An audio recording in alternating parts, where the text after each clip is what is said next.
All right. I saw my brother said there was a cave over here, so we came to find it out. We found a bunch of little like pee on the wall or something. I don't know. Mm. We found a bunch of. It looks like there could be a cave around here. There's like lots of indents and stuff.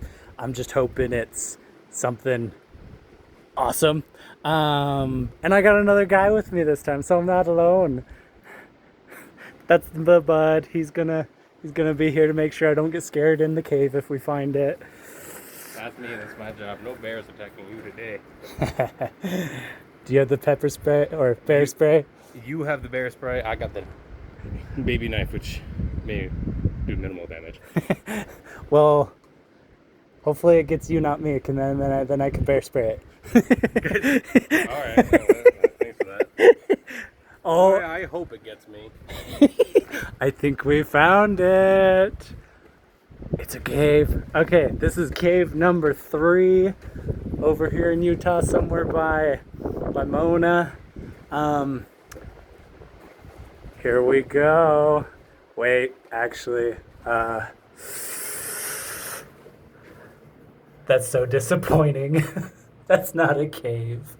That's just a hole in the wall. It's like 10 feet deep. Oh. A lot of flies. I think something died in here. I'm so disappointed. Well, you'll still get a scary story. The scary story won't. Maybe even 2 scary stories.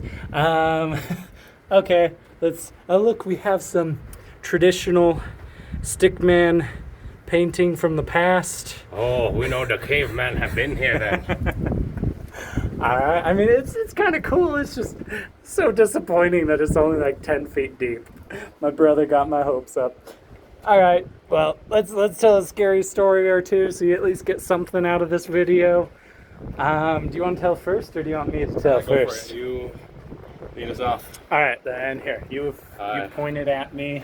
I'm good at pointing. I will tell my Point, shoot. scary story. Um, so this one happened to me in my early 20s. I was out serving a mission for my church. I was that annoying guy who knocked on your door and you slammed the door in my face. Yeah, that was me. So I was out there, and in South Carolina where I was at, you could be in the forest like that. You would be in the city in 1 second, then you'd go over and you'd be in the forest.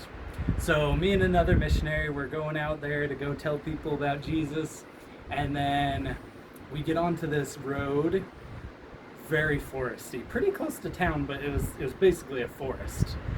And then we started joking about everything that comes out at night, especially on full moons, because it actually happened to be a full moon that night.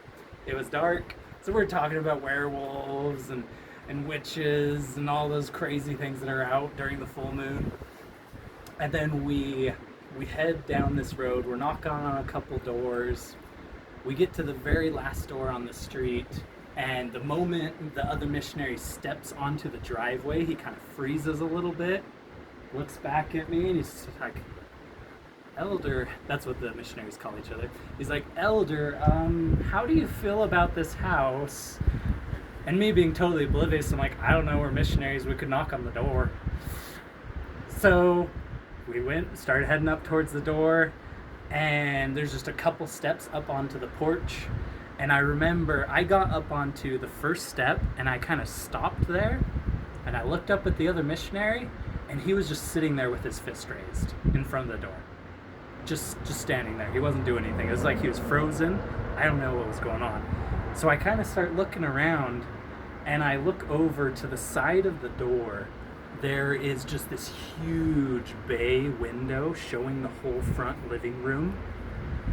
And in this front living room, it was lit only by candles. And there was one huge high back chair in the very center of the room that was lit by candles. And you could tell someone was sitting there. There was definitely someone sitting there. But they were faced away from us, so we couldn't see who it was. And at that moment, when I looked in there, I got just one of the worst feelings. Just something was very, very wrong. Very, very wrong. And at that same moment, the other missionary, he looks back at me and he's like, "Elder, we have to run right now." So we started running. We were just booking it out of there. And I remember that night, middle of the summer, South Carolina, super hot, super muggy. I was freezing. I had the chills. I was almost to the point of shivering. And I couldn't get warm that entire night. Until I fell asleep, I was cold. So I don't know what was in there. Some kind of witch or monster or beastie was in there, but there was something in there. And I kind of wonder what would happen if we knocked on the door. Maybe I wouldn't be talking right now to you. But yeah, we ran into something. Probably a good thing we didn't say hello. All right, that's my story. You're gonna get a bonus story in this one from my buddy here. Should I get in front of the cave too? Sure, you can have the creepy silhouette of the black cave on the have the awesome, depressing, tiny cave behind you. Well, it's dark enough. It looks cool. And if It's I do true. This, then I'll get a good screensaver. There you go. Let's see. So this story I'm going to title "The Knocking Ghost." All right, and I guess I could step closer, but try to talk a little bit loud, just so. King Ghost. There you go.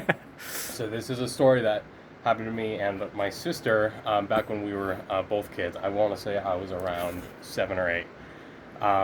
So I woke up in the middle of the night one time. It was pitch black, dark in my room. My brother, at the time, me and my brother shared a room. We were on either sides of the room in our own beds. And there I didn't see. In the middle of the night, I heard this knocking on my bed frame. Like just super slow, like just knock, knock, knock, knock, knock. And it was like at the foot of the bed frame. It freaked me out. Scared me half to death. It stopped after, like, I want to say a minute of knocking. And it moved from my bed frame to the door outside, to the bedroom door. And again, same thing, it's just knock, knock, knock, knock, knock. Freaked me out. I ran so cold, like I held the covers up to my face, I was shaking, I wanted to call out to help for my brother who was asleep on the other side of the room, but I was just I couldn't say anything out of how scared I was. It was truly terrifying. And so I sat there for I think 30 minutes to an hour until I eventually fell back to sleep. And when I woke up, I told my sister about this, and she said, "You heard that too? That happened to me too. The exact same thing happened to her the very same night. The same knocking on the bed frame for about a minute, and then the same thing on the door. No one knows who did that, how it happened. I still have no idea, but we call it our knocking ghost now. And it happened throughout the entirety of us living at this house, not necessarily on doors alone, but we would hear it like on the ceiling or the walls, or like it was creepy. That I full-heartedly believe that house was haunted by some native spirit or something, and it was terrifying. I'm sorry we lived there. That's my story. Nothing really super scary except for a child's imagination. But that's my story. Nice. All right, well, thanks for watching. Again, I'm so sorry. This was such a disappointing cave. I had such high hopes. My brother was telling me that he saw it every day, and I guess from the road it looks like a legit cave, but only goes about 10 feet in. And I did lie to you. I'm sorry. I said I was gonna have the thing to put on my chest for the phone. It actually arrived after we left to go check out a few caves today. So next time for sure, not the next video because we're doing 2 videos today probably, but next set of caves, there we go. I'll have it for sure. All right, thanks for being here. Have fun.